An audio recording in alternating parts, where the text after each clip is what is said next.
Hey there, Asin Kuys! Welcome back to my channel, especially to you, JML fans, JML supporters. We are back. Alam ko na nakikita nyo naman yung iba kong mga ganap these days, kaya late tayo mag-react dito sa performance ng JML sa ASAP last Sunday, and today is Friday na. Nako, concert na ng JML. Mamaya, so see you sa mga pupunta doon. Pero bago ang concert, panoorin muna natin at magbigay muna tayo ng reaction para i-feel lang natin yung excitement palalo. Tara.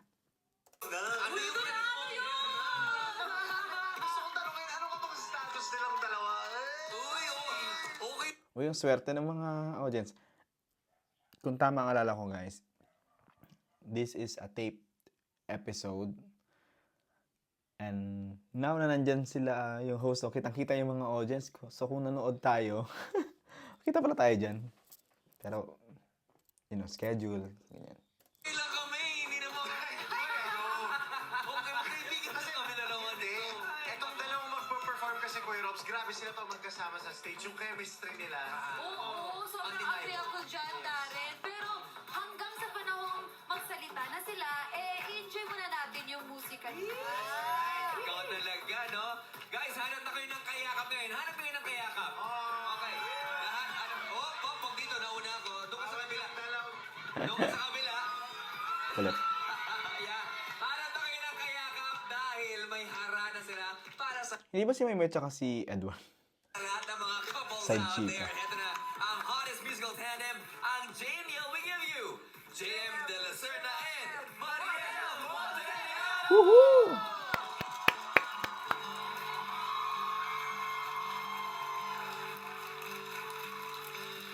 Solo prod.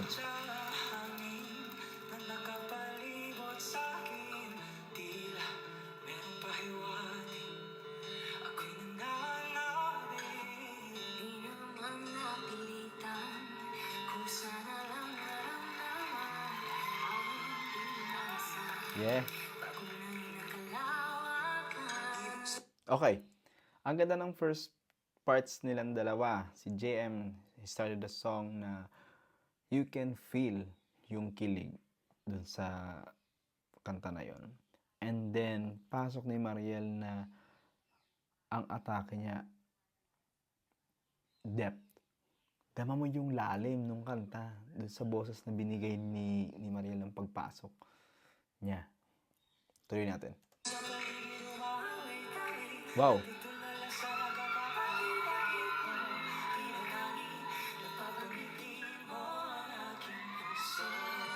Nice yung mga ganong bale at saka harmonization nila, no?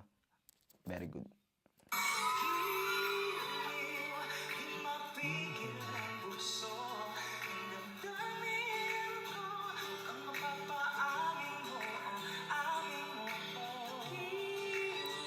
Medyo nahulaan ko yung gagawin ni JM doon, sa, yon sa part na yan.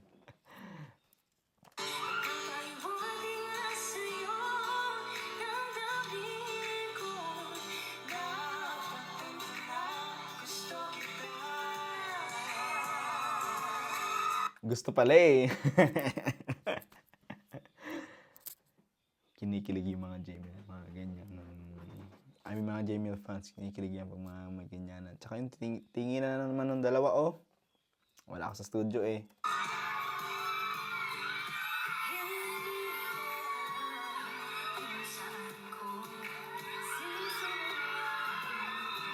Ayos. Hala, ang mga audience eh.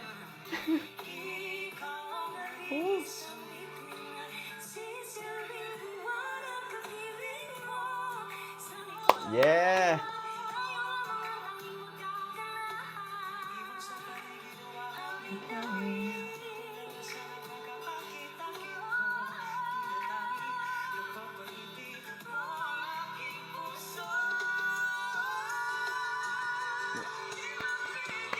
Wow, grabe. Grabe naman yung heart doon. Talaga namang bumabali si JM na nag-harmonize si Mariel.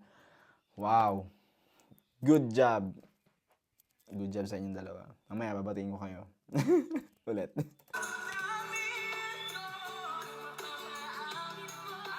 Yes.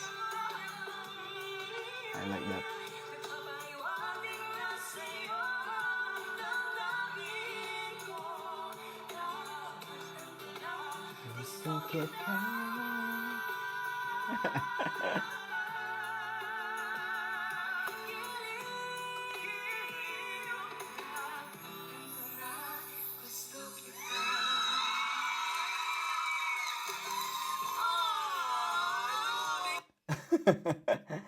Nakakatawa yung mga host. Sila yung mainstay, no, now.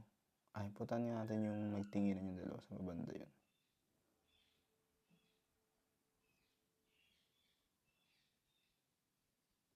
Ay. Hindi ko mahanap.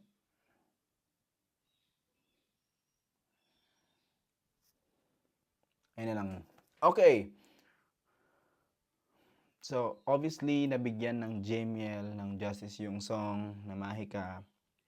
Binigyan nila ng sarili nilang flavor, di ba? Tunog Jamiel na siya. With the runs, bale, yung harmony na sa Jamiel lang natin naririnig, nandyan. So, I don't know kung kakantayin nila to later sa concert nila, pero okay din para mapakinggan natin ng live na masali nila sa setlist nila. I saw some photos ng rehearsal, so nakaka-excite yon. And this one, this performance alone, it added sa excitement mamaya. I'm sure maraming fans ang sasaya yung kanilang mga puso at manunumbalik siguro yung kung sakaling hindi na nila nararamdaman recently or in a more consistent way yung kilig, babalik yan mamaya sa performance ng Jamiel. And looking forward din ako makita kayo mga Asin Quiz, mga Jamiel fans na followers ko sa Facebook. Sakaling hindi pa kayo nakaka-follow sa akin sa Facebook, it's Quiz KS then. And syempre yung mga subscribers natin dito sa YouTube. Maraming salamat sa inyo na mga nanonood. Yung iba sinasabi nila na, kasi in person, minsan, lalo pag may time, nakakausap ko, like last time sa ASAP, sabi nila tita, habang nagda-drive daw sila, habang nasa kotse, pinapanood or pinapakinggan nila tayo. So maraming salamat sa inyo sa pagpili ng channel ko for listening to my reaction. Kahit na may mga pause tayo in between, kasi that's the reaction nga eh. At saka there's a technicality about it as well, as I explained previously sa ibang videos din. Pero yon, see you sa Jamiel fans mamaya, and of course JM De La Serna and Maria Magdalena. Dala ko yung, sana wag ko makalimutan, pero I prepared for it na kagabi, yung para sa pipirmahan nila ng mga iba pang mga photos. Okay. Initially, meron akong photo na napirmahan sa kanila. Ilalagay ko yun dito sa picture frame ko dito together with Sarah. Ayan, yung kay Bamboo. Ayan. Alright. So, kayo naman mga Asin Quiz, naibigan nyo ba yung performance nila? And for sure, yes. Diba? Pero pakilagay din ang inyong komento sa ating comment section. Alright. Maraming salamat sa panonood ng video na to. Lagi kayong mag-iingat, especially sa mga pupunta mamaya. Alright. Bye.